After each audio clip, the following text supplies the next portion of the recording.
Pushpesh sir अपने GK class में आप सभी लोगों का स्वागत कर रहा है।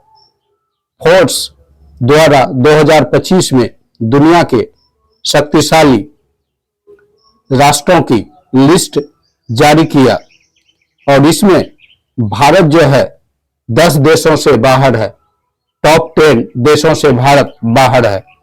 तो देखते हैं फोर्ब्स द्वारा जारी लिस्ट जो 2025 में जारी हुआ है। इसमें देखिए कि 2025 में फोर्ब्स ने जारी किया लिस्ट। इसमें देखिए, इसमें भारत जो है शक्तिशाली राष्ट्रों के लिस्ट से किस तरह से 10 शक्तिशाली राष्ट्रों के लिस्ट से बाहर है रैंकिंग में। शक्तिशाली देशों के रैंकिंग में वैश्विक राजनीति और अर्थव्यवस्था, इसमें जो क्राइटेरिया लिया जाता है लिस्ट तैयार करने में शक्तिशाली देशों का, उसमें वैश्विक राजनीति और अर्थव्यवस्था में एक नई हलचल के रूप में लिया जाता है। इस बार भारत इस सूची से बाहर है, जो भारत की बढ़ती शक्ति और वैश्विक प्रभाव को देखते हुए एक बड़ा सवाल खड़ा करता है कि आखिर भारत इस लिस्ट से बाहर कैसे है। तो देखते हैं विस्तार से इस लिस्ट में क्या क्या क्राइटेरिया है। विश्व की स्थिति में यह बदलाव कई देशों के लिए चौंकाने वाला है, क्योंकि दुनिया की सबसे बड़ी आबादी जो भारत का है और चौथी सबसे बड़ी सैन्य शक्ति वाला देश भारत है और पांचवी सबसे बड़ी अर्थव्यवस्था के साथ एक महत्वपूर्ण वैश्विक खिलाड़ी है भारत। क्या है? चौथी सबसे बड़ी सैन्य ताकत है, पांचवा सबसे बड़ी अर्थव्यवस्था, एक महत्वपूर्ण वैश्विक खिलाड़ी के रूप में भारत को देखा जाता है। लेकिन फोर्ब्स ने भारत को टॉप 10 देशों के लिस्ट से बाहर कर दिया है। क्यों किया है? देखते हैं क्या कमी है। फोर्ब्स के अनुसार यह रैंकिंग यूएस न्यूज द्वारा तैयार की गई पावर सब रैंकिंग पर आधारित है, जिसमें 5 प्रमुख विशेषताओं को समान रूप से महत्व दिया गया है। ये विशेषताएं किसी देश की शक्ति को प्रदर्शित करती है और उसमें शामिल है 5 विशेषताएं जो किसी देश की शक्ति को प्रदर्शित करता है और रैंकिंग दिलाता है। पहला विशेषता इसमें जो है नेता, किसी देश का नेतृत्व और उनकी अंतरराष्ट्रीय छवि पहला क्राइटेरिया है। दूसरा आर्थिक प्रभाव, किसी देश की आर्थिक ताकत और वैश्विक आर्थिक गतिविधियों में उसका योगदान, आर्थिक ताकत ही नहीं वैश्विक आर्थिक गतिविधियों में योगदान भी होना चाहिए। दूसरा आर्थिक प्रभाव और तीसरा राजनीतिक प्रभाव। पहला नेता, दूसरा आर्थिक प्रभाव और तीसरा राजनीतिक प्रभाव। राजनीतिक प्रभाव, किसी देश का वैश्विक राजनीतिक मंच पर प्रभाव और नीति निर्धारण में उसकी भूमिका। वैश्विक राजनीतिक में मंच पर उसका कैसा प्रभाव है और नीति निर्धारण में उसकी भूमिका कैसी है, यह जो है तीसरा है राजनीतिक प्रभाव। चौथा मजबूत अंतरराष्ट्रीय गठबंधन, वैश्विक साझेदारियां और गठबंधनों में देश का स्थान और भूमिका। चौथा और पांचवा मजबूत सेना, लास्ट क्राइटेरिया है जो शक्ति किसी देश का प्रदर्शित करता है। मजबूत सेना, किसी देश की सैन्य ताकत और उसकी रक्षा क्षमता, यह जो है पांचवा विशेषता था।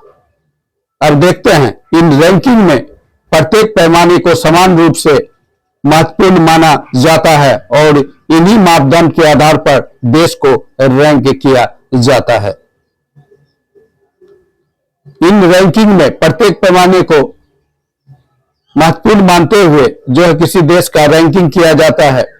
अब देखिए 2025 की टॉप 10 शक्तिशाली देशों की लिस्ट, इसमें पहले नंबर पर अमेरिका आता है, यूएसए।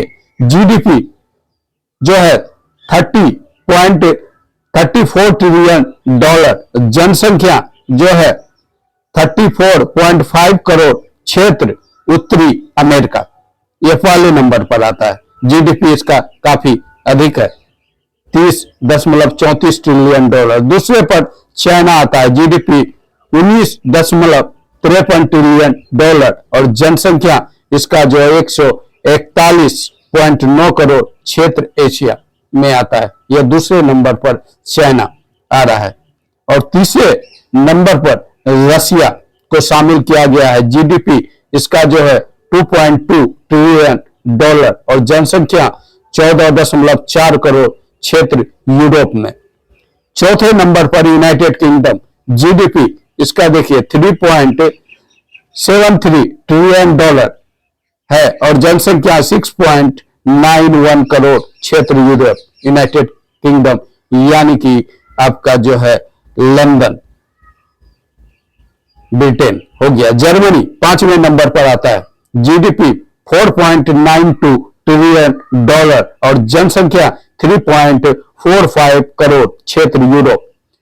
अब छठे नंबर पर आपका आ रहा है दक्षिण कोरिया। दक्षिण कोरिया जीडीपी जो है 1.95 ट्रिलियन डॉलर, जनसंख्या 5.17 करोड़, क्षेत्र एशिया। दक्षिण कोरिया जो है छठे नंबर पर आया।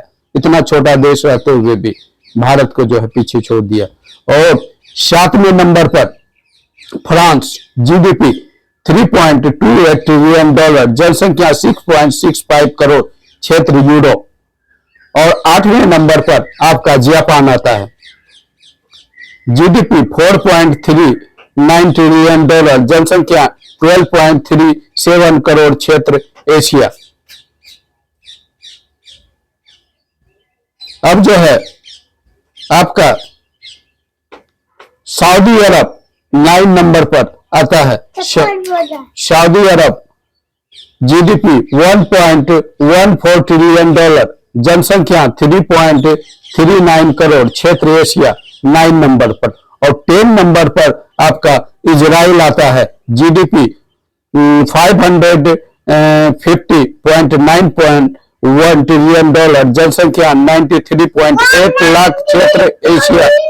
भारत का बाहर होना क्या औचित्य है?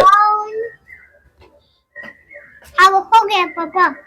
भारत की अनुपस्थिति इस रैंकिंग में कई सवाल उठाती है, खासकर इस तथ्य के मद्देनजर कि भारत की वैश्विक भूमिका काफी बढ़ चुकी है। भारत के पास दुनिया की सबसे बड़ी आबादी है, इनके साथ ही यह सैन्य ताकत के मामले में भी चौथे नंबर पर है और वैश्विक अर्थव्यवस्था में 5वें स्थान पर है। ऐसे में यह सवाल उठता है कि भारत को टॉप 10 से बाहर रखने का क्या औचित्य है, खासकर जब देश की अंतर्राष्ट्रीय राजनीति में बढ़ती हिस्सेदारी और सैन्य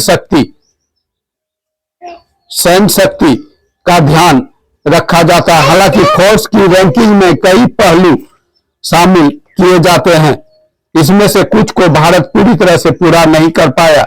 उदाहरण के लिए भारत का अंतर्राष्ट्रीय गठबंधन शायद उनकी मजबूती नहीं जितना कि अमेरिका का यूरोपीय देशों के साथ, यानी अंतर्राष्ट्रीय गठबंधन में भारत जो है पीछे है। और जो है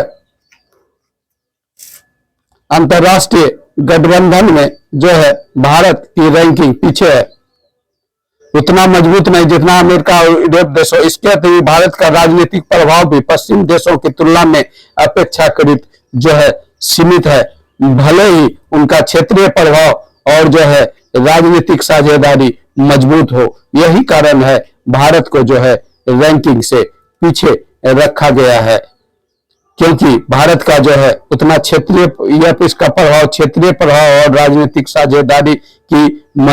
साझेदारी भले मजबूत हो, लेकिन अंतर्राष्ट्रीय प्रभाव में, अंतर्राष्ट्रीय गठबंधन में जो है भारत का प्रभाव उतना नहीं है जितना पश्चिम देशों का है। इसके कारण जो है भारत का रैंकिंग जो है पीछे हुआ। ओके गाइस, वीडियो कैसा लगा जरूर बताएं। इस संबंध में कोई कमेंट हो, कमेंट अवश्य कीजिएगा। Okay bye.